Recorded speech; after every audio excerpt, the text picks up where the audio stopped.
Hey, and welcome to another installment of Catching Up. I'm Sam. I'm Chris. I'm Jake. I'm Josh.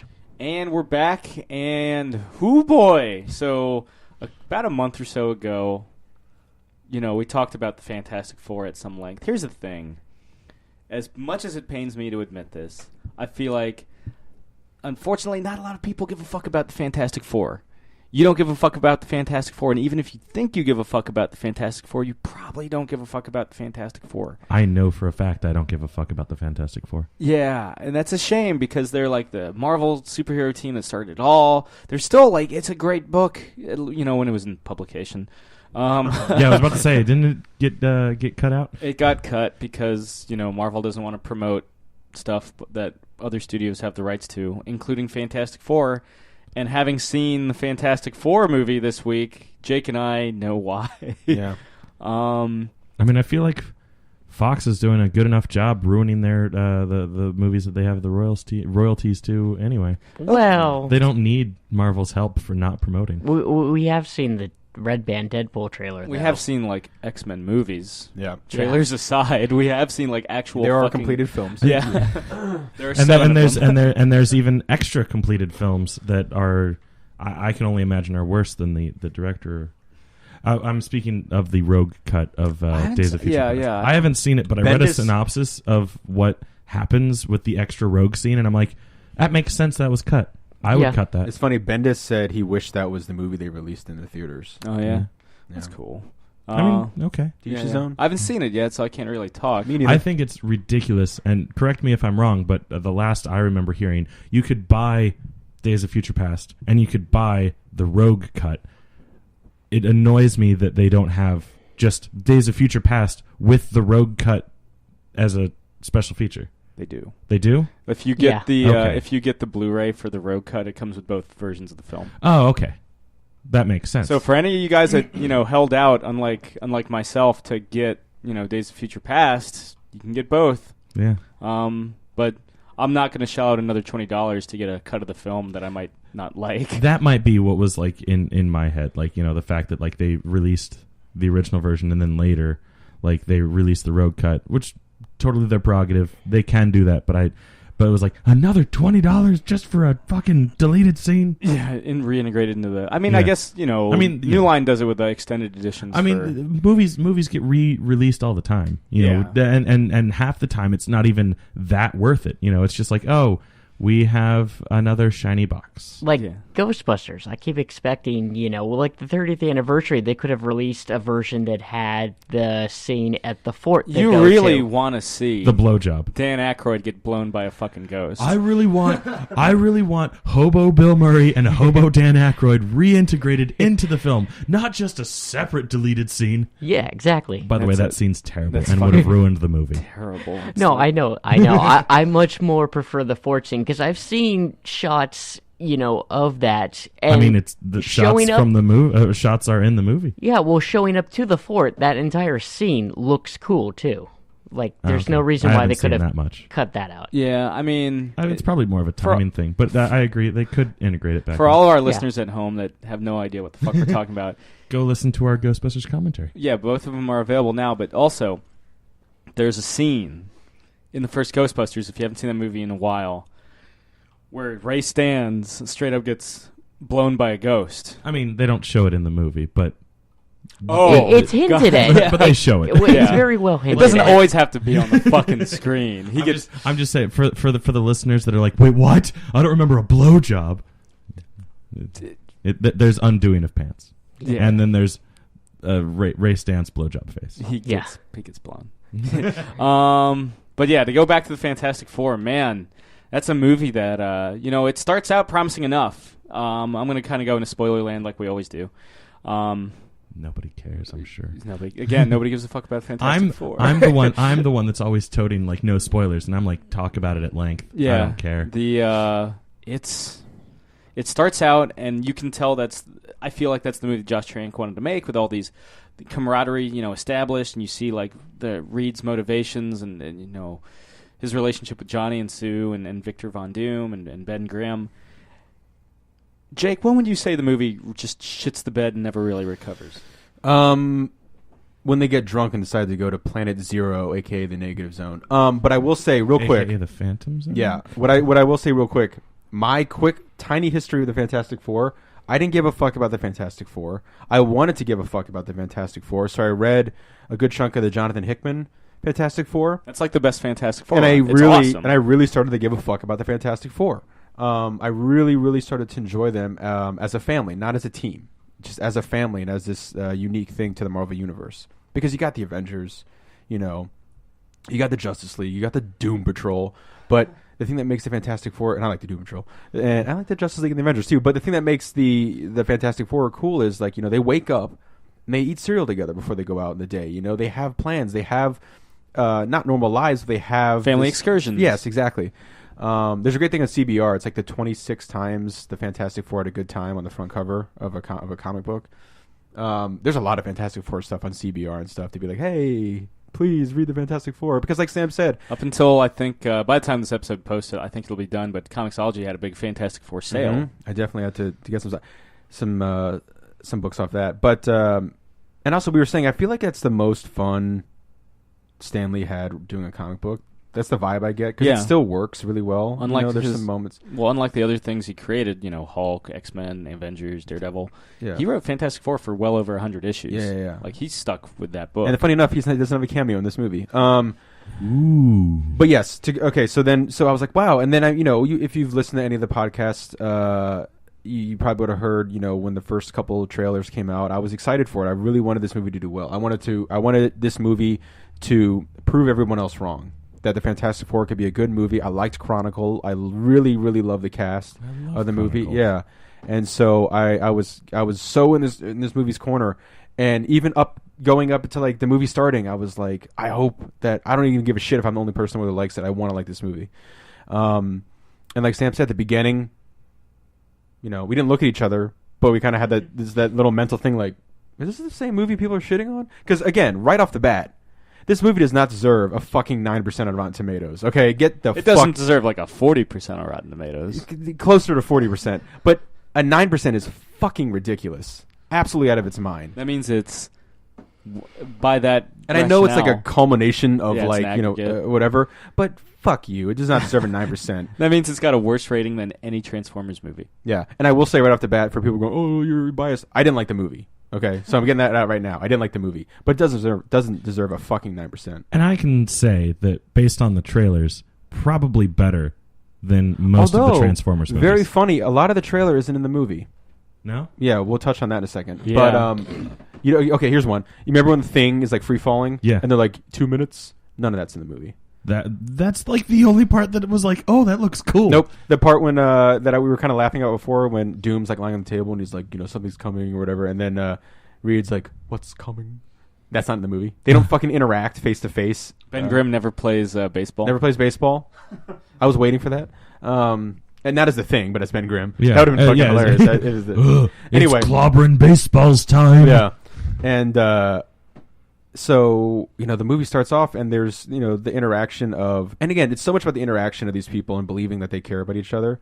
And so they have this right off the bat. You get also they have an obligatory like, let's all eat Chinese food together and joke around. Scene. Yeah, ha ha ha ha ha. But the first line of the movie is, when I grow up, I want to be Eli Manning. And I turned to Sam and I was like, I already fucking love this movie. Unfortunately, it wasn't Reed Richards saying it. That would have been hilarious. I'm like, why does Reed want to be Eli Manning? I mean, I don't blame him, but Jesus. So yeah, the friendships there. Although it always bugged me that like Reed always seemed to get lucky with his experiments. Well, he's up all night to get lucky. As opposed to being a genius. Because that's what's the most interesting part about Reed Richards. Not that he can fucking stretch, which is the stupidest power in the world. And most, I think, of the really... He's Stretch Armstrong. Yeah. Stretching will never look cool. And they are like, we're in the company of two guys whose favorite Street Fighter character is Dalsim. Still, it never looks cool. All right, and then I'll agree that it probably never looks cool. My favorite member of the Fantastic Four is Reed Richards, and he's like the genius scientist. He's not running around going, yoo-hoo. Yeah. Well, what I liked about Miles Teller is you got him. He's very single-minded and obsessive in Whiplash. Yeah. Reed Richards is also very tunnel vision, very obsessed with he, what he does that well. Is there at least like a reference to him like drumming on something? No, that would have been waste. pointless. That would have been absolutely pointless. Apparently, the Josh movie's Trank pretty didn't even pointless. see it. Yeah, he hadn't seen the whole movie yet. But anyway, so it's really kind of moving along pretty well. They cut to present day, and Reed gets his opportunity to work at the Baxter Building and stuff. And I'm like, yeah, so he's actually doing really well. They introduce Victor Von Doom again. His name is Victor Von Doom in the movie. He doesn't have any fucking weird. He's not a fucking Hacker. Though I could see where people could make that. Not a hacker blogger guy. His name is Victor Von Doom, and he's a genius. That's it. You know what I mean? Sits around in the shadows, plays Assassin's Creed. Yeah, listen to classical music. We don't need classical music to represent the bad guy anymore. Okay, get out of here with that. We all know that everyone who listens to classical music is evil. We don't need it shoved if you're going to show Doom listening to classical music, do it when he's in his armor, sitting on his chair like the king badass in Latveria. You know what I mean? That's the only time you're going to show that. But unfortunately, they're just never going to be able to do that for some god-awful reason. Until Marvel gets the rights back, I guess. Yeah. Then it becomes MCU. Because for some reason, Doom gets fucked over more than the Fantastic Four. Yeah, Doom always has to be in any movie. Yeah. This or the 2005, 2007 films. Yeah. He always has to be made out of metal. Yeah. He can't just put on a fucking mask. Yeah, he can't have like the scar and he's like, he's vain about it. Because Victor's always portrayed as a very good-looking man. And then, there's a lot of different versions of what happens with the mask. The one that I find like inadvertently hilarious and super tragic is when he puts the mask on too soon and like burns the fuck out of his face and makes it way worse. He's like, Yeah, because he only has like a small hairline scar. Yeah, and he's he's like, I remember, and he like burns. Anyway, none of this happens. None of this happens in the movie, by the way. It'd be great if it did. Yeah. So to go back, he looks like Metallo. Yeah, yeah. And Metallo's my favorite fucking Superman villain, and it sucks. So anyway, really weird that he's powered. That Victor Von Doom is powered by kryptonite. Well, it looks like it. It looks like kryptonite and Mentos. He looks like he's glowing. He's emanating green from within. Yeah. So anyway, he looks like a character from The Grid. Yeah, I guess. So going back to Sam's point, here's how the Fantastic Four become the Fantastic Four, and there's a lot of stupid in the second half of the movie, and there's some stuff I like in the second half, but again, the movie overall is a mess. But we don't have to say that anymore. Like everyone knows that. So, it is fact. They create the intertransmetal blah blah blah metro to fucking this is planet negative zone. When they said the planet Zero, Sam goes, Jesus Christ. Yeah. Like, not even, like, whispering it anymore. He's like, and then they also say Area 50. We're going to jump all over the place. Who cares? The movie jumps all over the place. There's a moment when they go to Area 57 after they become the Fantastic Four, and Sam goes, fucking Christ, 6 more. Oh, boy. So special. Area 51 wasn't secret enough? Or did Roland Emmerich reserve it already for Independence Day 2? Yeah. Jesus Christ. So anyway, they create the fucking interdimensional thing, right? And they chest it on a monkey or chimp, which is funny because what's his face played Koba in Dawn of the Planet of the Apes, Victor Von Doom. Much better villain in this, cinematically speaking. Oh yeah, and which is a bummer because Dr. Doom is the best comic villain of all time. Probably. I mean, like, he's so fucking... He's like the preeminent Marvel villain. Read Books of Doom by Ed Brubaker. That's one of the ones I picked up on the Comicsology thing. That'll give you everything you need to know about Victor Von Doom. Yeah. His background. Yeah, background-wise. But, read Secret Wars. Mm-hmm. Read fucking, I ordered the one where him and Strange go to hell to find his mom. A lot of people consider that, like, the best Doom story. Also, the Fantastic Four Annual number 2. Is the when they really they're like that's really the change of him just being kind of a basic villain to giving him why the Doom we all know and love. It's the worst Doctor Doom moment? Which one? Spider-Man Black issue. Oh God! All right, so that's a great issue for a lot of reasons, and it's really it was made for all the right reasons. It seriously was. If you don't know what we're talking about, it's the John Romita Jr. drawn, J. Michael Straczynski penned. Amazing Spider-Man story, all black cover that was done after September 11th. And it's done where, Spider-Man's not saving the day. There's no superhero saving the day. And they really step aside from the superhero, fun fiction mumbo jumbo to the real heroes, as it should be. There is a shot though, and I know what they're trying to do with this, but there's a shot where Doctor Doom is looking at the rubble, and it like zooms in on his face, and he has a tear rolling out of his eye as he sees the rubble. Okay, Doctor Doom hates America, and especially New York City. Especially New York City. Doctor Doom also has tried to, I don't know, destroy the world on a regular basis many times, and is an evil motherfucker, dude. Like, you know, I guess John Byrne made him out to be a little more of a noble kind of a person, which is cool. I like that. Which Mark Waid was like, that would never happen. Yeah, Mark Waid. He also probably hates John Byrne, so he's like, fuck this. They don't get along at all. Yeah, so, again, obviously Doctor Doom is, you know, a fucking fictional character. But, like, it's so dumb for him to have a tear rolling out of his eye. He's just like, I can't believe it. Yeah. Like a single tear. And I'm like, dude, that's laying it on like so thick. Yeah, it's like, you know? at a certain point, have it's Magneto or somebody. You don't even actually, you know what? Don't have a villain. Don't have a villain fucking dropping a tear unless it's like, I don't know, Dr. Octopus? The Orb, the fucking Ghost Rider villain, who's a giant eyeball? And just one tear, like a glob falling down. Yeah, have the Orb go his giant tear fall.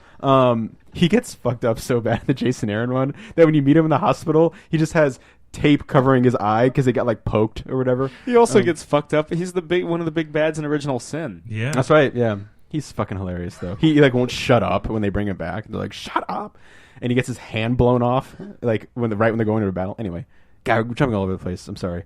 So anyway, this is for real. Yeah, what's about to happen? This is so fucking nuts. Planet Zero. Powers. Planet Zero powers, and this is what everyone was saying. Even the good reviews were like, once they get their powers, it shits the bed. So they test it on the monkey, and the monkey's fine. And I was waiting for it to like, you know, fly out, like be like, and like, you know, like they're like, we gotta check on it, and it has like a fucking jacked right arm and like its eyeballs falling out, and they're like, we should have never sent it. But no, it's fine. So all animal lovers, you know, good to know it's a fine CG monkey, and so everything's good to go, and immediately the guy who plays the leader in the Incredible Hulk, who has I don't think he has eyebrows in the movie, by the way. I mean, and he's always, you can tell he's an asshole because he's always chewing gum. Yeah. Oh God, he's chewing gum like a pro in this movie. So anyway, he's like, "Congratulations, team! Congratulations! Now NASA will come and go, and you know they'll go." And Victor Von Doom, of course, he's the angry one. He's like, "No, fuck that, man. We're going." And they're like, "No, you're not. Thank you though. Bye." And so he's like, "Hey guys," and he pulls out a fucking thing of like alcohol, like a flask. He's like, "You want to get drunk?" And fucking Reed Richards goes, "Alcohol kills brain cells," or whatever. He's a line like that. But then it cuts to him drinking, right? And he's like, "Oh, you guys," like they're all bonding over being drunk. They all get drunk over a single flask. Yeah, it makes sense for Reed, but and then Von Doom's like, "Hey guys, like, who knows? Name the people who built the fucking spaceship. That's the first spaceship that, you know, people landed on on the moon." First of all, I feel like Reed Richards would know that. Secondly, they're like, "It's what I thought. Nobody knows, right?" And they're looking around people who are like geniuses and nobody knows, which is bullshit. And he's like, "Well, who's the first person to land on the moon?" They're all like, "Neil Armstrong," and they're like, "We're gonna be the guys who built the ship. No one's gonna know us." And in the most Reed Richards line, in my opinion, in the movie, he says, "That's who I want to be. You know, I'm not here to be famous. I'm here to use what I have to make the world a better place." And I was like, right on. Even though you're drunk, right on. Because then the next thing he does is the exact opposite. He goes, "Yeah, we're gonna go. Let's go." So, and this is all happening. And I'm thinking like, he drunk dials Ben Grimm. He drunk dials Ben Grimm, who we haven't seen since he drops off his stuff at the Baxter Building. Presumably, that's when he's playing baseball. Yeah. He's like, "Hello," and he's like, "Come to this other dimension with me." And he's like, okay, give me a couple minutes, okay. And he shows up, and he's like, giving him like a hug. He's like, "I couldn't have done this without you." He also takes that also weird selfie where he's like, you know, like giving a thumbs up. It's on a podcast, you can't see, but so they all arrive, right? And they get in their suits, which are like an homage to the Future Foundation, like the all white kind of suits, whatever. So there you go.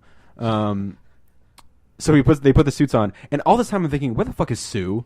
You know, the rational headed one. She's invisible. Yeah, not yet.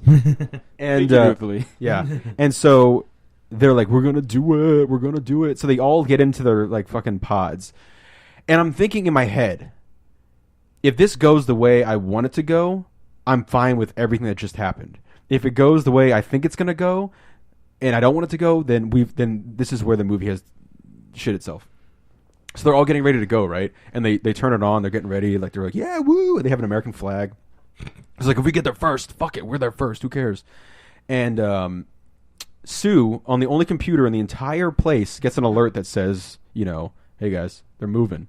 And she's like, oh fuck! And so she like runs into the room, and then it shows like it shows the inside of the tube, and they're like, and it sounds like it powers down. And I'm like, oh my god, please open the door and have Sue standing there, being like, what the fuck is your problem? Because she's like the maternal, kind of character in all the Marvel universe. She's the most pragmatic. Exactly, and she's also the most powerful when the powers, come along. Oh yeah. Yeah. The door opens, and I'm like, please be Sue just standing there, like giving, like Kate Mara just giving the most pissed off look ever. They open the door, and they're in the fucking negative zone. And I'm like, God damn it. So first of all, Sue doesn't even go. Sue never goes to the Phantom Zone to the very end. So you're like, well, first of all, how the fuck is she going to get her powers? Like, is Reed going to come back? They're going to bone, and that's how it's going to happen? Like, I don't know how else they're going to get their powers. Well, I mean, according to Powers, a superpower is a sexually transmitted disease. For like 5 minutes. And so anyway. That's all you need sometimes. So they get there, and of course... lasts more than 5 minutes, right, guys? Yeah, right. They immediately have Prometheus syndrome, where they're like, they forget they're scientists, and they're like, let's touch everything and stick our fingers in green rivers of energy. And immediately everything goes wrong. Doom gets like burnt to a crisp and falls in. And they're going, oh shit, oh fuck, he's dead. Oh god. And they're running, like they're almost like running up the mountain, like in the cartoons where like they're running, and the rocks are falling. They're going, oh boy, and they get up and they're like, Reed, fix everything. And this is all Reed's fault, by the way. Like there are times like in the original stuff where you could be like, it's not his fault, like something went wrong, but he feels this guilt. Everything that's happening is 100% his drunk ass fault. You know what I mean? And so, are they still drunk at this time too? I mean, I guess they sober up probably pretty quick. When they see Victor Von Doom. Yeah. When you transfer dimensions, you're not drunk anymore. Right. It takes too much out of you. Yeah, exactly. And so they're like, oh shit, and like they're running. And here's where it gets really hilarious too. The doors won't close, right? They're fucking pod doors, and so what happens to Ben Grimm's door? Rocks start flying in, and he's going and just getting covered in rocks. For some reason, like a fuse goes off, and Johnny storms, and he catches on fire. He's going, What's his face? Mr. Fantastic. Why isn't it Dr. Fantastic, by the way? Like it's Dr. Doom, but Mr. Fantastic. That's kind of shitty. He didn't go to superhero medical school. He's a genius. What about the smartest why man is on the it? planet. Why is it Mr. Freeze, not Dr. Freeze? Again, I don't know. But I mean, Why is it Dr. Dre and not Mr. Dre? I don't know what that is, but like, because everyone forgets about it. Yeah, I know. But is he in a Marvel show? Anyway, but yeah, Dr. Fantastic makes sense because he's a fucking genius. Like, yeah, whatever. I don't know. I was about to say it doesn't alliterate, but neither does Mr. Fantastic. No, so. yeah, we're just so used to it. He's just a nice guy. He's like, you know what? I don't need to be that. Please, my father was Dr. Fantastic. Yeah. They call me Doc. If you get that, then good for you. I love you for that. Anyway, so Reed Richards' door is closed, but he can't like get back, and so that means if all their doors closed, we would have had Stretchy Men, the Invisible Woman, and the Legion of Stretch Armstrong. Yes, that's what it would have been. So Sue's like, Reed, and he's like, oh, fuck, get me out of here. So she gets him out, right? And when they come back, for some reason, it creates an explosion. Yeah. Right, like a sonic boom, and it hits her. All the wind passing through her. There's how she gets her powers, because she was on a computer and gets rocked, and it's not even her fucking fault. She was just doing her job, trying to get her friends out, and she gets rocked. She should be the most pissed, right? And, well, rocked, I guess, thing. And, I'm sorry. Anyway, this is where, like, I saw this scene in the trailer, and I was like, okay, it could redeem itself here, because it cuts to a fucked up Reed Richards, dude. Like, his face is all cut up and bloody. There's like blood and like bits everywhere, and his shirt's all, his things. I thought it was going to go into like Cronenberg. Oh body yeah. Like, oh my god, that would like, make it. That's what it should. Like don't have Ben be growing rocks. You know what I mean? Like his fucking, or like have his skin like fall Dr. off Doom with rocks from the under. 2005. Yeah. But like no, but like yeah, his skin bursting and like rocks under there. He still has human aspects, so he gets to see himself wither away. That's way more horrifying. Than all of a sudden he's a rock man. So and that's what compels him to be a superhero. And so Reed looks, and you just hear Ben going, Reed, help me, Reed, and it's like a rock cocoon. And you're like, all right. A raccoon. Yeah, but there you go. And so he sees that his foot is stuck, underneath. So he's like, ah, shit. And he frees his foot, right? He frees his foot from underneath the rubble, right? Remember that, because we're going to go back to that in a second. So he starts crawling, right? And the music's like, blah, blah. It's like Alien, he's like, ah, shit. And he's like crawling and like just blood everywhere. And he's like, but I'll help you, Ben. And he looks over and Johnny is fucked up. He's like lying on one of the doors just on fire, like a burnt corpse. Like, and we go back to that foot. Like Anakin Skywalker. Yeah, and he looks over. His foot was never free. It's stretched. And this is when everyone is fucking laughing in the theater because stretch powers are stupid. Like, show as little of the stretching as possible. What they did instead is they cut to him passing out. Right? It cuts to... Wait, it shows him freeing his legs his are... foot. No, I was joking. I was okay. like, because how is he free? He must have freed his foot because he's still crawling. Oh, shit. No, his foot's still stuck. He's just stretched. And for some reason, doesn't his suit stretch with him? Yeah, it didn't break out. Yeah, his suit is stretched with him. Makes no sense. So... I mean, how does the Hulk keep his pants on? Yeah, I mean, he just... Tienen algo más stretchy. Yeah. I feel like they never explained it, but he has like the new pants in Age of Ultron. The promotional materials were like, Yeah. Stark came up with like stretch pants. Stretch pants, yeah. So anyway, it cuts to... I feel like I heard that line somewhere. So less is more with the stretching, right? No, because we get a thing of him... More is more. Yeah, he's wakes up in Area 57 completely stretched out. Like his entire body is stretched, and it looks fucking retarded. It's like when you took like the Gumby figures or like a piece of Laffy Taffy and made it into a man and then just pulled all the limbs all the way out. And he's like, oh... So it's like that one episode of The Real Ghostbusters where Egon gets sucked into the containment field and there's ghosts using him like a trampoline? Yes. So he's like stretched out. He's like stretched out like this, like, oh God. And he's just like, where are my friends? And he's like buck-ass naked. He's like goopy and like slimy and shit. He's like, where are my friends? Wait, does his thing stretch? Does his dork stretch as much? We'll get there. And so he's like stretched out, right? It's a line from Mallrats. And they're like, where are my friends? And then we get like a fun little scene where we're showing what happened to each of his friends, right? Which was kind of in the trailer. Yeah. And Dr. Storm, rightfully so, he's an enduring character. He's like, he refers to all of the people who worked on it as his children, not just his literal child and his, he adopts Sue Storm. They cut, Josh Trank talked about this scene that was in the movie and they never showed it. And it was really, that's the thing that really pisses me off. A scene between the two of them where they fight, Johnny and Sue. And Johnny's talking about like, something along the lines where Sue's like, your dad brought you into this world. And he's like, yeah, but he fucking chose you. Like, a parent that gives birth to you brings you into this world, but an adoptive parent saves you from the world. And that was the whole point they were trying to make with Sue. And none of that's in the movie. And that was like, when I heard that on the Fat Man on Batman thing with Josh Trank, I was like, boom, man. Like, he's doing something with this. It's interesting. So anyway, that's nowhere to be seen in the movie or heard. And so when Dr. Storm's going around, he sees his son, like just a burning corpse lying on a fucking table, which is horrifying. And he reacts so to it, like, holy shit. And he kind of goes, blur, and like busts a nut and like blows up a window because he's on fire. And then he sees Sue like invisible, like phasing in and out. She can't control it. And I don't know if they show Ben yet. I think they wait for Ben for a little bit later because that's the big reveal. He's a rock man, And I thought he looked pretty good, like the CG and stuff. The special effects on the actual team, maybe minus Mr. Fantastic, are actually pretty good. Because again, stretching, man. And so Reed somehow like forces himself to like shrink down a normal person because when they leave, they don't like surveillance them 24/7. They're like, all right, good night. And they turn the lights off. Even though it's Area 57. Yeah, they turn the lights off. They're like, all right, see you later. They turn the lights off, and he just like goes, ugh, and he like stretches back to normal guy, and he crawls up the vent naked. And so this is what Ben sees, right? So Ben is like still kind of half rock. He's still a half of a rock. Like he's kind of free, right? He's still like stuck in the thing. And he's like, emerging from his... Exactly, cocoon. Yeah, his raccoon. chrysalis. And so he's like, he's going, Reed, help me. And he's like, I'm coming, Ben. And he's like crawling. And as he's crawling the vent, he's this like long, stretchy, Laffy Taffy thing. Like, ooh, like naked, right? They should have just done it the same way that like the X-Files did the Tombs.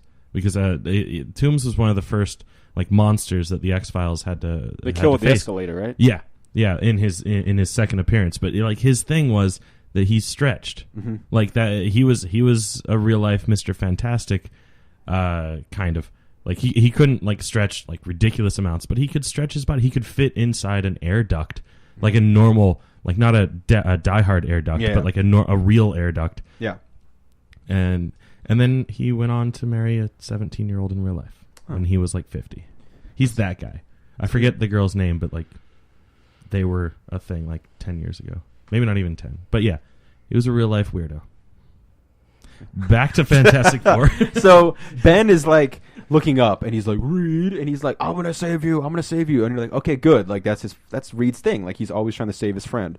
Because they did build a friendship there, in the movie. And so he's like, I'll save you, I promise, and he crawls away. The last thing Ben sees when he's looking up must have been Reed's stretchy dick, because he has to go across the thing, And so Ben, Falls you down see and Reed smacks him in the face. Richards is he's shit out of a vent, like blob, and like falls in the snow as a naked man. And then you're like, okay, and then it cuts to 1 year later. He straight up ditched the Fantastic Four. Break it down, Samuel, for everybody. A 'cause team. It's insane. A team about, the big core theme of the Fantastic Four is family. Familia, as Vin Diesel would put it. But are they in Brazil? Well, Yeah, kind of. Reed Richards in this movie kind of. ditches the Fantastic Four, even after promising Ben that he would help him as he's slithering out with his like massively stretched out schlong. Gets stuck on the vent. He's Yeah. like, Oh, shit! And the Ben is like, I'm a rock monster. My friend can stretch his dick real long. God damn it! Oh, I have no penis now, and now my best friend has a penis that's like the entire size of my body. Ah. That's what would go through my mind if I was. No. I swear to God, something through my mind when I was watching that scene. The Reed Richards ditches the rest of the team to hang out in Latin America, Brazil, for all we know, Could be. for a year. Are they speaking Portuguese? No, they're speaking Spanish. Well, then it's probably not then, Brazil. then it's like, it's Central America probably. The he uses his powers to stretch his face. Somehow he can darken his facial features too. He got a tan. But like he returns to Miles Teller form. Yeah. Oh, well then who? With like stubble. Yeah. He turns into a Latino man. Yes. With his stretchy powers to blend in, and to contain his stretchy body, he builds a suit that looks astonishingly like Johnny Depp's outfit in Edward Scissorhands. Yes, and so you With find out scissors. You find out later that when Doom like breaks the like little things off his arm, he still doesn't know how to control his fucking powers. He's like, whoa, and he like like flops down, Like slinky arms. So, The only reason he reintegrates with the Fantastic Four is because Sue Storm, very rightfully so, tracks him the fuck down in like 5 seconds. I don't know what they were doing for that year. Yeah. She's like, I need music, and because she's really good with patterns. And they never. I mean, they imply that they're going to be a relationship, but they do the thing where like she'll look back like longingly, hee hee, and he'll look over, be like, oh, dude, I didn't see you. Like that's the most beautiful relationship in Marvel Comics of Reed and Sue, and it's like a couple fleeting glances. So yes, They didn't want to give it away right away. I mean they could have. I don't know what they could have done. Yeah. But So Made he it not escapes. bad. yeah, yeah. So they find him, and we find out in that year span, the thing has become like the government's like go to fuck you, we're gonna kick some ass tool. I'd rather see that movie because you see him like ripping turrets off tanks. You I see his assume confirmed. that's the scene where he he drops down. Yeah, probably one of the action scenes that Josh Trank was promised, and you see a confirmed kill count at one point is 43. So we know that the thing has killed at least 43 people confirmed, which is important. And then Johnny Storm's been working on his flying and blowing up drone powers, and Sue It says flame on. yes, which is cool. I don't care how shitty the movie is; it's still cool to see him say that. Because I was just grasping for straws. Michael B. Jordan's my favorite performance in the film. Yeah, he's fantastic. He captures the youthful enthusiasm and recklessness of Johnny Storm, but also the complicated relationship that the movie pits him in with Sue and his father. Yes, But is he as sexy as Chris Evans? we never see him in a hot spring with Maria Menounos. So Yeah. I don't know. And then my favorite performance was Jamie Bell's Thing, partly because he plays it. He doesn't play the obvious. He makes a bold choice and has a new take on the Thing, which is this like quiet kind of trapped soul. There's a lot going on under the surface. Yeah, and you see it too. You know, and he worked with like Andy Serkis, a lot of like mocap people, because he was walking on stilts when they're filming it. You know, so anyway, the Thing shows up and headbutts Reed Richards in the face because he's like, "Fuck you." I hope there's just like an indent. No, you wish. Oh, God. And so there's a great shot where like it's in the trailer. Oh, by the way, when Sue's trying to use her powers, she has to hold her breath. That's how she does a force field. So, and remember also the trailer shows her like knock back like all the shipping containers. Mhm. Maybe she only knocks back 2. Yeah, And only by like a couple. yeah, pitifully. I mean, to be fair, I hold my breath when I want nothing, when I don't want things to hurt me. So it makes sense that she would, have a force field when... Yeah. I think it helps her concentrate. Could be that, too. So anyway, they catch Reed, and the Thing is like, "Fuck you, dude. Like, we're not friends." It's actually really, I think, one of the better scenes between the two characters. Like, it's this great scene where he's like, "Does it hurt?" And he's like, "I'm used to it." But he doesn't sound like, he sounds like a normal. Do you bleed? He's got a very not weak but soft voice is the Thing, which I liked.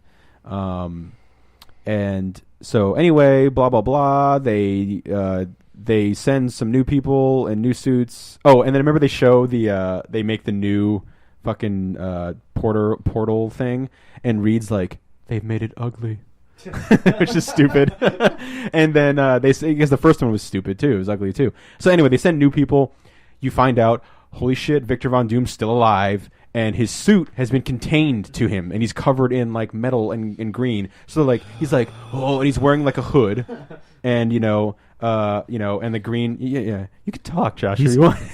He's become Oliver Queen from Arrow. Yeah. Where the fuck did he get the hood? Did they leave the flag behind and he makes it out of maybe. that? Actually, Well, I mean, unless the flag turns green. but yeah, they Who do knows? leave the Who flag knows? I behind. mean, Maybe. Look at what happened to everyone else that set foot on that thing. Maybe. It could Maybe. turn a red, white, and blue flag green. Yeah, and a Brazil flag, feel red, like- white, and blue. I feel I feel like that's the least grasping at scientific straws that you would have to do. But I'll give you that one, Josh, because it's up for grabs. That works for me. I mean, All right, no, well, is honestly, there- where the fuck did he get the fabric from? Yeah. Is there life on this other thing? How did he survive this long? He says the planet kept him alive. That's all he says. So they're like, okay, bring the him back. planet she will provide. Yeah, bring him back. Well, bring yeah, him back. he from what I've seen, like I've seen a clip of what he looks like. He's obviously become one with whatever the fuck that material was, and obviously it's sustained him. Well, that makes sense. He's pretty negative.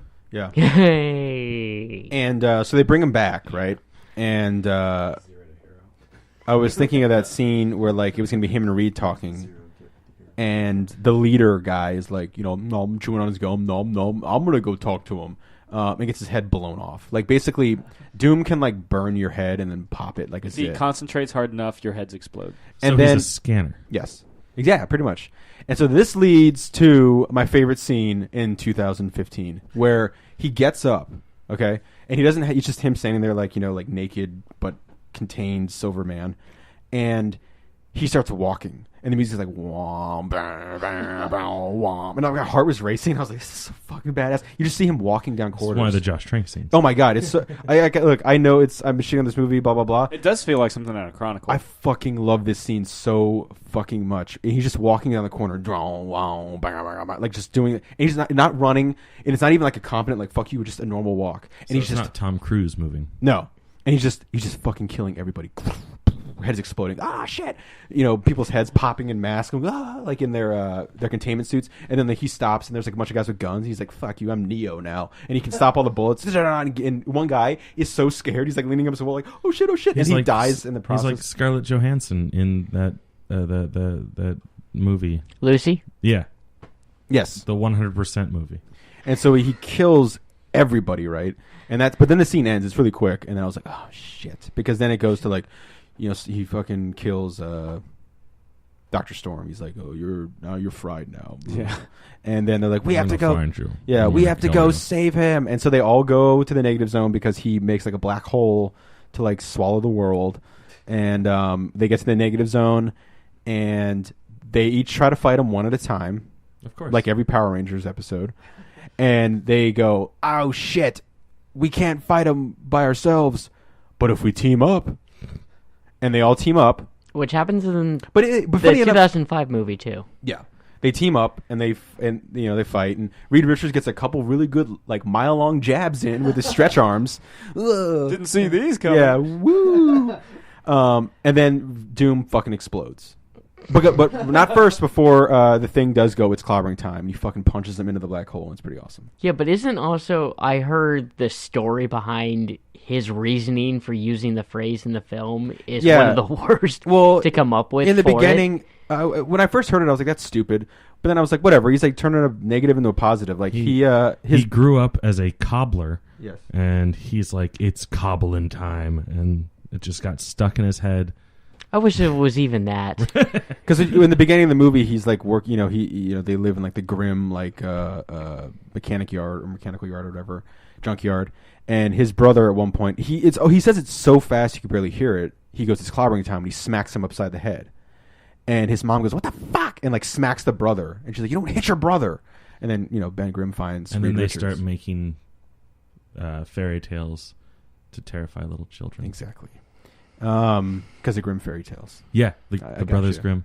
And Oh, I got it. and so anyway, Would have been better if it was in the movie. the moment though, like him saying it, like when I thought about it, I was like, it's not the stupidest thing that happened in the movie. And so they punch Dr. Doom, and he's like, "Yeah," and like disappears. And they're like, "We did it," and they go back to Earth. And then they had this like little sit down with the military. The military's like, "We can offer you this to do this," and they're like, "No, we're not doing any of this. Give us all, they're like, give us our own fucking place to make science." And they're like, Baxter Building. "What if we say no?" And then Johnny Storm goes, and then the thing goes, and then Johnny Storm goes, "Say yes," and they go, "Okay," and they give him the building. They like this awesome, the new, I guess, supposed to be the Baxter Building or whatever, and they go, and they're all like, "We need to come up with a name." Oh God. And Sue, much like the audience, goes, "Why?" And they go, yeah, let's name ourselves like the Stretchettes and the fucking... Oh, yeah, the Human Rockettes. The Human Rock... It's so bad, right? And they all go, ha, ha, ha, ha, and they stop. And then the thing goes, "Isn't it fantastic?" Because he's like looking out at everything that's like theirs. And Reed Richards, the smartest man in the world, stops. And he looks up at the thing and he goes, "Say that again." And he goes, "Fantastic." And he goes, "Guys, I got the name. Ugh. We're the Fantastic," and then it cuts off. It's kind of like the Avengers Yeah, Assemble it's at the Avengers end Assemble. of Age of Ultron. He said nobody was like, "Woo! Yeah!" There was a couple people who clapped. There's always a couple. Yeah. They were probably 6 and didn't realize what they just saw. I mean, a 6-year-old would hate that movie. Yeah, because not it's- much happens. It's so... It's so dreary, you know what I mean? Like Sam was saying, it's like the color palette changes. Like Yeah, they suck you all the can color out. tell Of it. when the studio steps in mid-production because it goes from being like a fairly well-lit film to like something Zack Snyder would be like, "Oh, I need to aspire to that for the next Superman it film." is a well lit movie. You know, they're not all wearing like mute colors. Like they're all wearing like their collared shirts. They're working in this this scientific place. So again, real quick, the pros. I feel like the cast was really well. They had good chemistry and they were good. And it's a shame that we're I think it's almost safe to assume we're never going to see them as the Fantastic Four ever again. Which is a bummer because I thought they were actually really well. They were good. I want to believe, even though it sucks, I want to believe that Josh Trank got fucked over on this. You know what I mean? By all accounts. From what I've heard, from his telling. well, there's a guy in CBR they talked to who's like supposedly one of the guys who worked on set, and it might be bullshit. Who knows? But they said that Josh Trank was promised 3 big action scenes. As soon as he started filming, they took away all the big 3 action pieces that Josh Trank wanted. They kicked him out of the editing room like halfway through at least, to edit his own movie. Same guy who's editing Chronicle, who actually really knows Kevin Smith really well. That's kind of like how they all kind of, they're 6 degrees. And, Extensive reshoots. extensive reshoots. The and rumor was up to 40 pages worth of Yeah. reshoots. Yeah, and the movie's not 2 hours long; it's an hour and 40 minutes. And the big one, the ending of the movie is not Josh Trank's ending. So this is kind of like a massive disaster. Like I'm fascinated by this because I can't think of a superhero movie. This is like Superman 2 level. It's If that's all it's true. It's an absolute disaster. I mean, I doubt we're ever gonna. Difference is Superman 2. It was good, Ended up being a good movie. and yeah. even the Even with the cellophane S. even the theatrical release of Superman 2 was good. Goofy as shit, but still good. Even with the fucking stuff in Metropolis. Yeah, the ice cream and stuff like that. But it's sad because, like I said, I really wanted this movie to work well. You know what I mean? Even though I say, nobody gives a fuck about the Fantastic Four, I like the Fantastic Four. Yeah, and I've come to like the Fantastic Four. I just feel like the book doesn't fly off the shelves, and there's no like demand for like Fantastic Four in other media, which is a shame because they really are. I mean, Mr. Fantastic is awesome. The Thing was always a favorite of mine. Mm-hmm. The Invisible Woman is one of the big unsung heroes of the Marvel universe. Johnny Storm's okay. If I have to be honest, if you're going to have any powers of the Fantastic Four, who wouldn't want to be the Human Torch? Yeah, that's true. Especially when you're He's looking. the only one that can fly. Well, I guess Sue can, Storm like, can kind of. Yeah. Kind. She can She levitate. levitate, Yeah. So But he can fly, just like Flame. it's just Totally. Yeah. the movie's just not helping. Because even if because working at a comic book shop, X-Men fans are the hardest fans to please with anything, just from what I've heard and seen. But the X-Men films still bring kids in to be like, hey, I saw the movie. Where do I start? I saw the movie. Where's Days of Future Past? I heard it was good. And they can start a relationship with the X-Men. Where People want X-Men cartoons. that's not happening with Fantastic Four, man. People want X-Men video games. Yeah, it's just Well, too bad. Fantastic Four did have all that way back in the day, though, before this film ever came out. I mean, Well, yeah, they had a terrible 90s cartoon. and they had a Yeah. terrible 2000s cartoon Oh yeah, I Yeah. saw some of that. with yeah. like kind of the anime style. Mhm. Oh, yeah. Yeah. Thank God that was short-lived. Yeah. Everybody had fucking cartoons in the 90s, though. Yeah. I mean, Iron Man has had his own cartoon series. And that was 90s Iron Man before everyone was like, oh, Robert Downey Jr. Yeah. But I think with the fact that, that during this film, its production, Trank was offered a Star Wars film, lost that. Because Simon Kinberg is one of the producers on the Fantastic Four, and he's Yeah. also part of the brain trust for Star Wars. And so, ipso facto, if he didn't like working with Josh Trank on Fantastic Four, he's like, there's no way. Yeah, Yeah, well, and that also, says granted, that- I don't think tweeting. I mean, he clearly knew it was when stupid, he then but he went back also and knew deleted that really everyone. quickly. He also knew everyone was going to see it. Yeah. The thing you don't do though is Is- you don't try to throw a studio under the bus because the studio is nameless, faceless, and infinite money. It will Infinite crush powerful, you. yeah. It will Especially crush because you. I don't think he works with a studio. I'll be honest. Chronicle wasn't a big studio film. But it Barely was a studio film yeah. at all. Everyone's Exactly. calling Chronicle an indie. Chronicle wasn't an indie. It was a low Yeah. budget film, which is the entire reason why it got made, because it only cost like $30 million to make.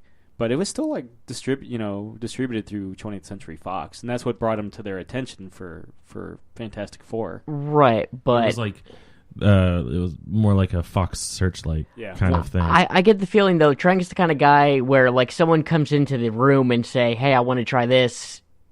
You just don't do that with someone like him. You just leave him alone because if you try that, either he's probably gonna push and shove and be like, "Fuck you, Well, the I'm pro- Josh Trank." The problem is that he doesn't have the kind of clout that you need to be able to do that successfully against a big picture. Right. He could probably kill it on the indie circuit. Or what he's trying to do is, just the kind of thing like he just doesn't work well with others, in a studio setting like that. Well, he probably just doesn't work well with others. Period. Like I love Chronicle. Like Yeah, me too. I'm sure he's an amazing director, but he probably just straight up doesn't work well with others. And also, from what I understand from Chronicle, like the entire writing and script and everything like didn't come from him. No, that was No, it Max did. Landis. No, Well, he came up with the story. He came up Oh. with because like Yeah.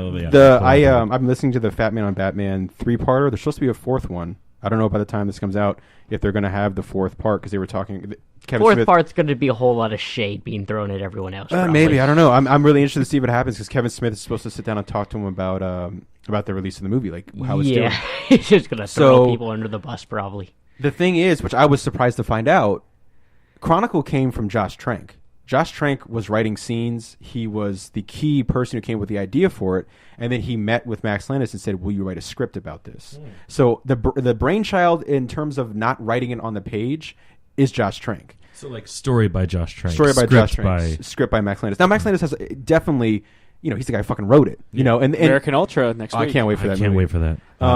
And I, so excited. it's got to be weird for like Max Landis to see this all going down. Oh, He's I've been tweeting about Yeah. it. yeah, no, and I've read a lot. Well, I've had read to me. Like I watched a whole bunch of He's sitting videos eating grapes and drinking I was tucked into ginger bed, ale. and Yeah, Mom came read in me and another read- tweet from Max Landis, mother. Well, I watched a video on, someone reading the tweets that he put out after this release. Sorry. So it makes total sense that this happened, but I think it's just ridiculous that someone has made a video of them reading tweets. Well, no, the I mean, video is all on the release of the film, Right, and right. everything They happen to that mention has that in been there. said Okay. about it, Yeah. right? Oh, I was and really hoping that it was like like a channel that only reads Max Landis tweets. Yeah, his YouTube channel is just him reading tweets. And he'd be busy. But Yeah. from what I got from the tweets, I don't follow it him kind of anymore. made it sound like, Tweets too much. again, Can't handle it. Trank isn't the kind of guy that works in this environment, and he pretty much kind of made it sound like Trank at one point,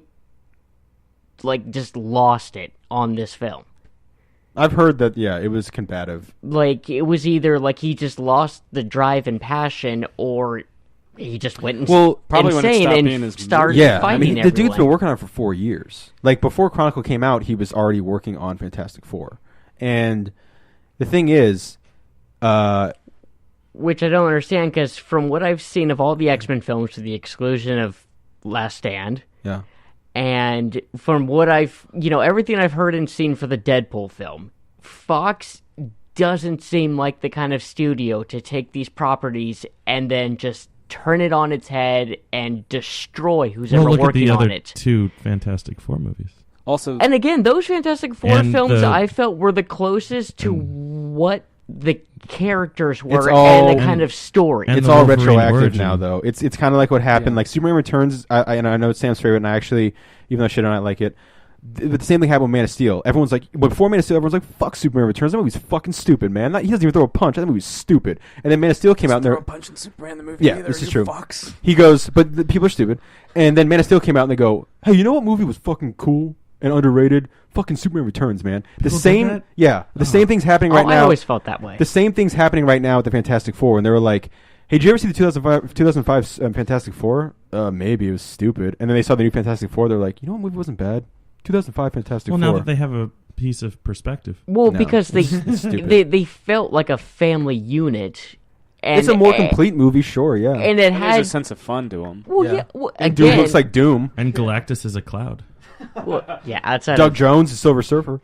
Yeah. but there were enough Jones. true moments in those two films of what the Fantastic Four were. This one felt more like Four people that had superpowers, yeah. cherry picking certain parts. According to Gene Simmons, if you fuck with them too much, you will suffer.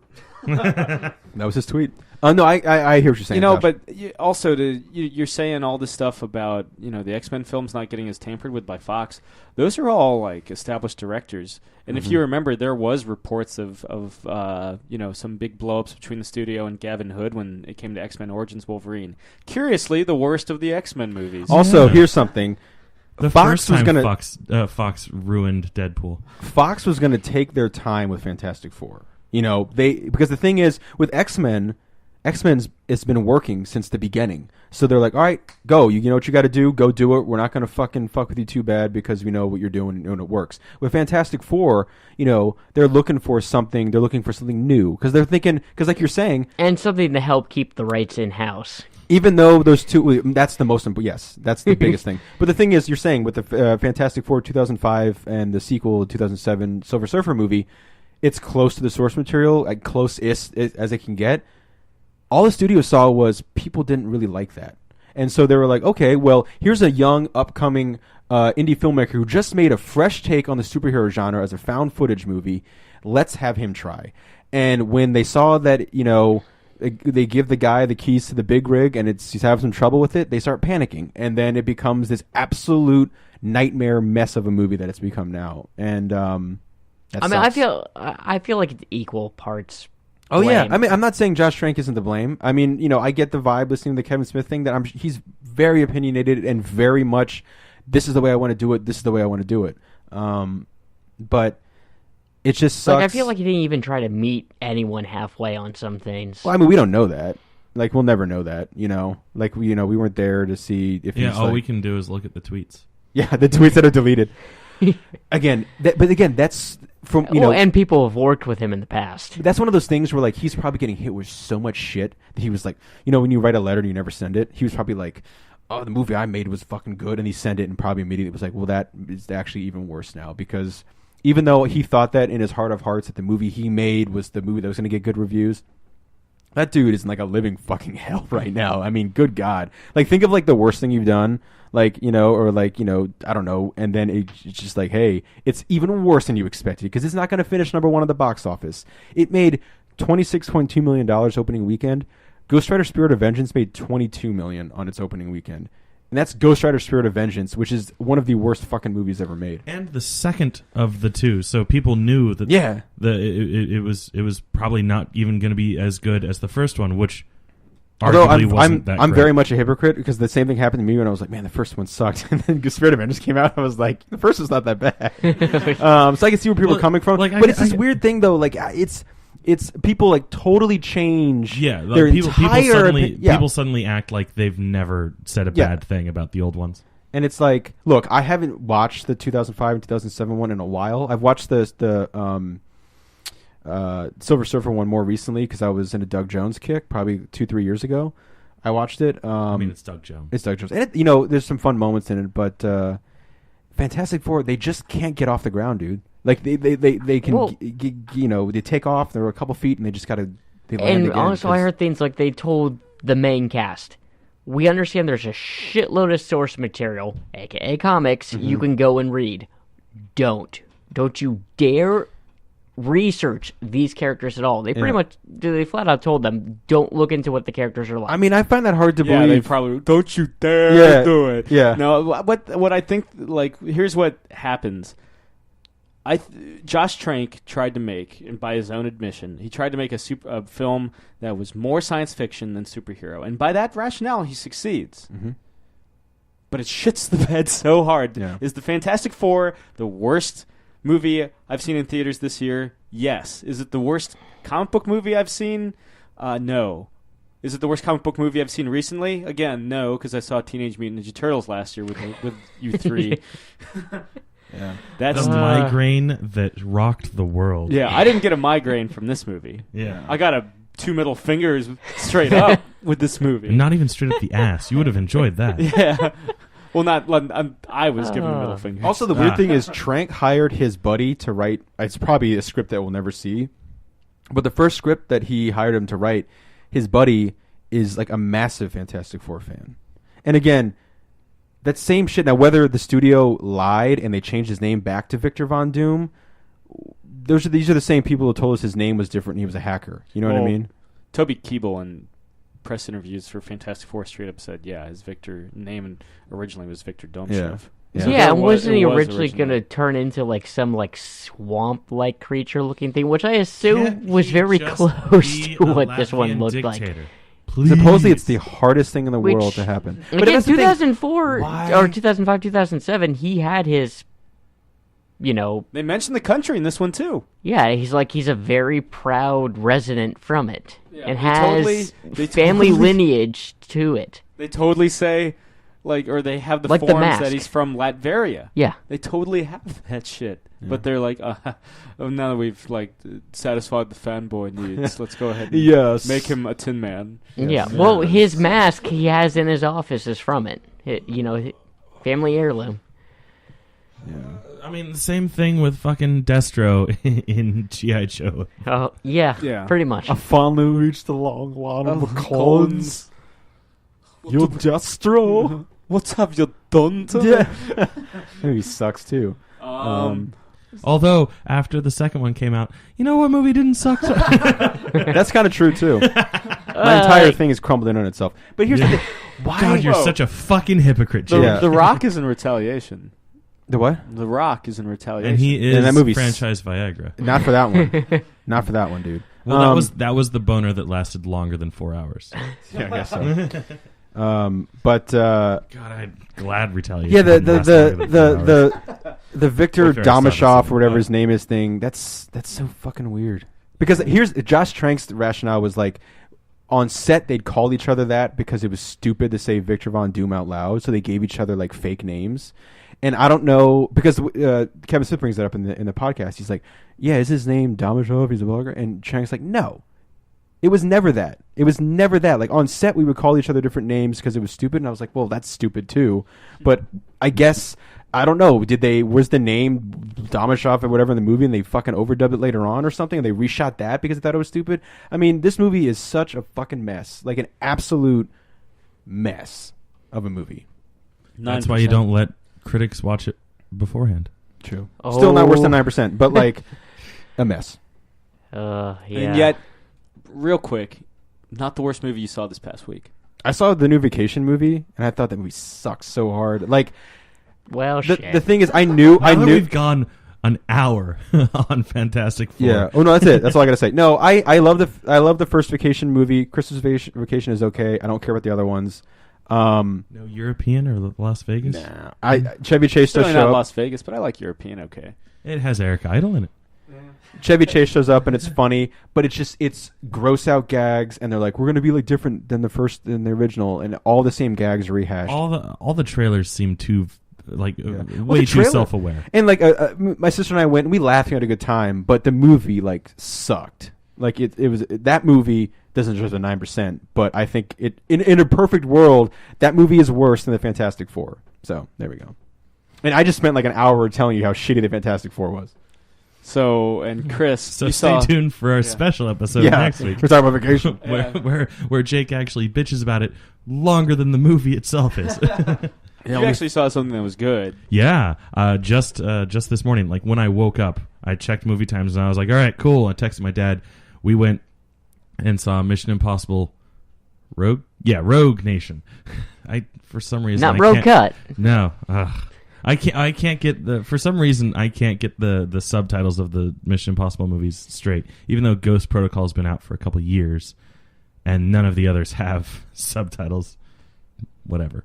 But yeah, it was good. It was like I went into it expecting it to be good. You guys talked about it a bit last week, so I was like, all right, cool. Sounds like it's on the up and up. And like I was like, this movie is awesome. It might be my one of my favorite sequels. Well, how would you if you? I mean, I know it's still fresh, but Right. like compared to 3 and 4, which I know were among your favorites. Yeah, I'm trying to remember. I feel like I liked 3 more than 4, and this one is up there with it, which I believe was similar to your That was what me. you said. Sam. Was it? Yeah, Mine's 3, 5, 4, Is that? 1, 2. yeah. Well then, I'm Ghost Protocol 3, Rogue Nation. yeah. Well then, yeah, I'm with Jake on this one then. Yeah. Yeah.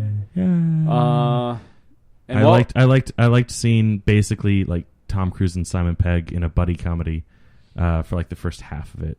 yeah, It was nice. it was good. I was like, yay, Benji. Yeah, give him more to do, and give Ving Rhames Hey, more to do. yeah. Oh Definitely my God, get it Paula was- Patton back. Yeah, take that, atheists, or whatever joke you keep doing with, Oh, it proves God exists. That Yeah. and the chorus to Toto by Africa. and the banana. The atheist's guess. worst nightmare. I don't know if anybody I actually watched saw that video. But, The editing on it is terrible because maybe it's just because I'm a super slow reader, but those text title cards go by way too quickly. right. Well, On the banana is the atheist's worst, worst nightmare. video. Yeah, the rebuttal. Yeah. Yeah, the rebuttal video. Don't yeah. go watching. Yeah. Don't go believing that the banana is actually the atheist's worst nightmare. Yeah, because bananas natively in the wild have Yeah. seeds. Yeah, and, they're And are shaped more differently. like plums. Yeah. But while we're talking about... Take that, atheists. You know, I was thinking, since you had mentioned Vacation, that movie stars Ed Helms, who got his start as a Daily Show correspondent. And, of course, this past week, Jon Stewart just finished his 16-and-a-half-year-long tenure as the host of The Daily Show. It's a pretty long tenure. Yeah. It's a different word, guys. Yeah. The Halt and grind, Nolan. What I do, ladies. that was better than the Letterman finale. It was. Again, I mean, the Letterman finale was perfect for a Letterman finale. Like, no, like, you know, he doesn't cry. He doesn't Slow get choked and up. boring. You know, I didn't watch. the Jon Stewart one was great. I've watched like maybe 3 full episodes in my life of that, and I've watched maybe 1 full of the Colbert Report. So by that standard, I watched more of the Jon Stewart one. So, I like the Colbert one; it was funny, but I didn't get anything the fuck was going on. Yeah, I prefer Colbert over. As do I. Show. But the Jon Stewart one, like, I love seeing like Josh Gad show up. I love seeing Steve Carell show up. It's crazy if you think about who like got their start. Yeah, Like Steve Carell and Stephen Colbert and Ed Helms and Louis Black Louis shows Black. up. Yeah, of course. I was about to say he didn't get his Didn't start. get a start. No, Yeah, no. but He was there. His career really jump started Yeah. after Yeah. he would show up. Him and John Hodgman. Yeah, it definitely got more in the public appeal. Yeah, and of course you had Josh Gad used to be a correspondent. Olivia Munn used to be a correspondent on the Daily Show. Yeah. And of course you got the boss. Oh, closing out Springsteen closing it out was fantastic. Just a rip-roaring set. Yeah, that was Daily Show was something. Even though I preferred the Colbert Report, the Daily Show was a staple for me in like high school and college. So it's kind of a bittersweet thing letting it go. People but still remember the Craig Ferguson days? the 'Cause I- 'cause Craig Yes. Kilborn days. That's right. Not fucking God. Well, he had also shows He up. shows up. He also had the Craig Ferguson show before Craig He Ferguson. did. took over. He hands them off to more successful hosts. Yeah, he has a tendency to do that. John McCain has the best like little funny diss where he's got the puppet. They're doing like all like the people are like fuck you, Jon Stewart. All the people that he had like criticized over the years have like quick little like Yeah, fuck and- yous to him. And then they had the one where it's a puppet of Jon Stewart, and he goes, "I'm Jon Stewart, and I'm stupid and dumb," and it zooms down. It's John McCain. And that was fucking hilarious. Yeah. Fox News is breathing easy for now. But yeah, thanks for all the laughs, John. Thanks for all the memories. It was great, watching you and growing up with you, keeping him honest. More honest than Anderson Cooper does, despite the segment of his show. Take that, Anderson Cooper. Yeah. Despite having a segment on his show called "Keeping Him Honest." Anyway, yeah. So I guess that's all. Just a thank you to Jon Stewart and a fuck you to Fox and their man. latest Fantastic Four, and I guess Vacation. Yeah. Yeah. And tune in. Well, it already passed by the time that this airs, but tune in to Raw Monday night to see Stephen Amell get his ass handed to him by Stardust. Yeah, we'll be Keep wishing, Chris. Yeah. Keep wishing. we'll revisit this next Yes. week. Yeah, Once- next once week we've when we seen- have something to recap. All right. Well, do you guys have anything to add before we sign off? No. No, Nope. All right. Well, this has been another installment of Catching Up. I'm Sam, I'm Chris. I'm Jake. I'm Josh. and we'll be back next week. Thank you very much. Good night, Eric Bana. Are you kidding me? Just go there, geek out, have a good time.